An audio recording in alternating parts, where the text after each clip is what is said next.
بڑھاتے ہوئے خبر شامل کریں گے۔ حیدرآباد سے عباد الرحمان کی رپورٹ کے مطابق حیدرآباد رین ایمرجنسی کے نگران اور صوبائی وزیر اطلاعات و ٹرانسپورٹ ماس ٹرانزٹ شرجیل انعام میمن کا ڈپٹی کمشنر حیدرآباد فواد غفار سوبرو کے ہمراہ ضلع حیدرآباد کے تعلقہ دہی کا دورہ۔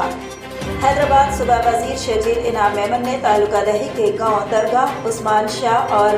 جھنڈو کھوسو میں بارشوں کی وجہ سے منہدم ہونے والے گھروں کا جائزہ لیا اور صوبائی وزیر نے عوام کو یقین دلایا کہ سندھ حکومت کی جانب سے ہر صورت میں ان کے نقصان کا ازالہ کیا جائے گا، جبکہ صوبائی وزیر شرجیل انعام میمن نے برسات متاثرہ علاقوں کے لوگوں کو فوری طور پر کھانا فراہم کرنے کی ہدایات جاری کی۔